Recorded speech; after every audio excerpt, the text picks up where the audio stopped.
మీ కుటుంబ శాంతి, ఆరోగ్యం, ఆర్థిక అభివృద్ధి కోసం రుద్రాక్ష మహాపూజలో తప్పక పాల్గొనండి. ఇప్పుడే నమోదు చేసుకోండి. Hi viewers, India's largest digital media network Suman టీవీకి స్వాగతం. ప్రస్తుతం మనతో ఉన్నారండి డాక్టర్ సమరం గారు.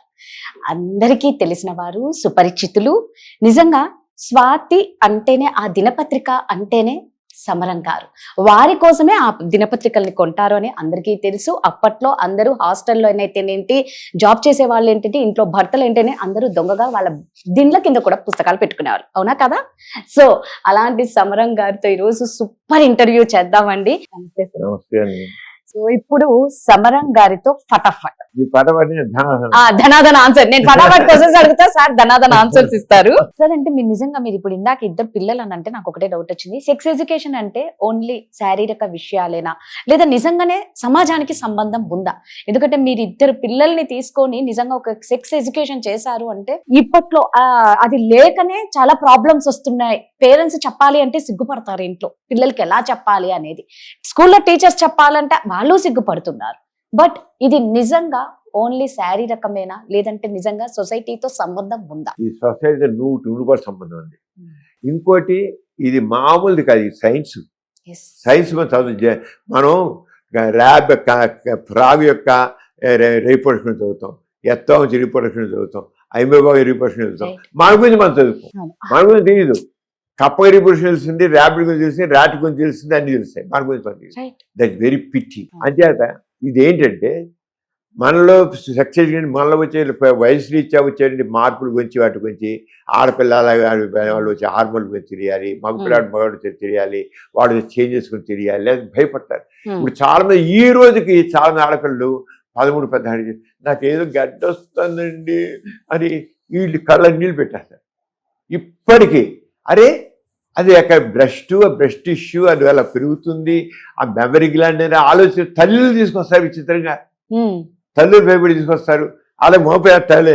వీడేమో ఏంటండి తల్లి నిద్రలు లేచించుండండి పిల్లాడికి, చిన్న పిల్లాడికి ఇది అప్పుడు లేచించండి, ఇదే తప్ప అని అడుగుతుంటారు. అరే మగ పిల్లలకి యూరినరీ బ్లడ్ నిండిపోతే నా నర్వస్ స్టిమ్యులేషన్ వచ్చి వాళ్ళు ఏ డిజైర్ అసలు లేచించుంటుంది. ఐదు మామూలుగా మగవాడు మామూలు పగడు పెళ్ళైన వాడు కూడా తెల్లవారుజామున వాడికి పెళ్ళి అసలు వయసు ఇచ్చిన కుర్రవాడికి మీకు ఒక హార్మోన్ అర్ధరాత్రి 2 గంటల నుంచి ఉదయం దాకా ఆ టెస్టోస్టెరాన్ హార్మోన్ విడుదలవుతుంది.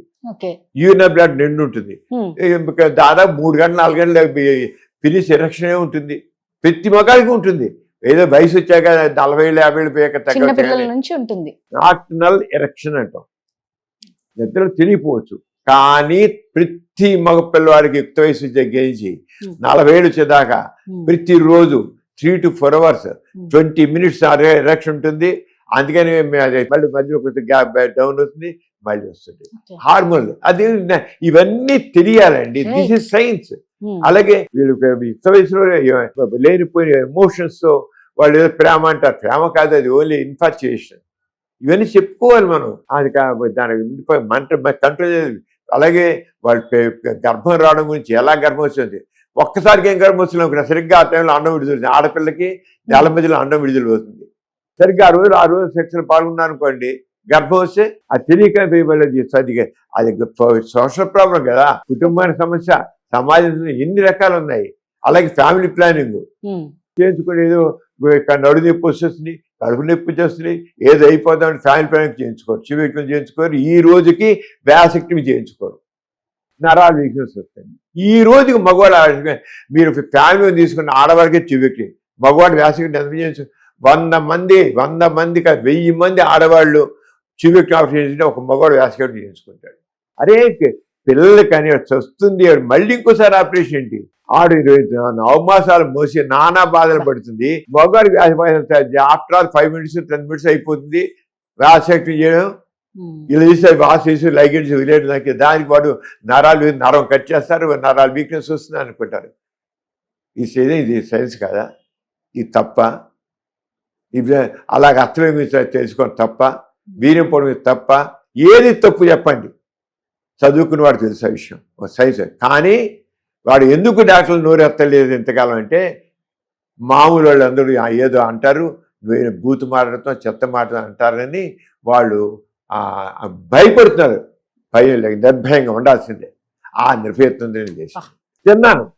నా మీద విడిసే సమరాన్ని యూత్ని చెడగొట్టేస్తున్నాడు, సమరాన్ని అరెస్ట్ చేయాలని చెప్పి సిపి ఆఫీస్కి వెళ్ళి అక్కడ వచ్చిన వాళ్ళు, పోలీస్ స్టేషన్లో నా మీద ఫైల్ చేసిన వాళ్ళు, నేను సమరం రాసిన రాత్రులు చాలా జుగుప్సాకరంగా ఉంటాయని రాసిన వాళ్ళు, సమరం రాసిన అరెస్ట్ చేయాలి, సమరం బ్యాన్ చేయాలి, పుస్తకాలు బ్యాన్ చేయాలి, చాలా చాలా జరగకపోవడం కాదు, ఒక 2 దశాబ్దాల పాటు ఇప్పుడు నోరెత్తడం లేదు. నిజంగా సరే, ఎన్ని జరిగినా కూడా అంటే మీరు ఎన్నో ఫేస్ చేశారు, చూడనివి ఏమీ లేదు, మీరు అంతా చూసిన వాళ్ళే. ఇంత జరిగినా కూడా మీరు ఓకే అంటే మీలో ఉన్న ధైర్యంకే హ్యాట్స్ ఆఫ్ చెప్పాలి. ఫస్ట్ థింగ్, యూట్యూబ్ ఛానల్స్ కూడా మీవి చాలా ఉన్నాయి, అంటే ప్రజల్లో ఒక మార్పు రావాలి అనేసి మీరు ఒక యూట్యూబ్ ఛానల్స్ కూడా మీ దగ్గర చాలా ఉన్నాయి.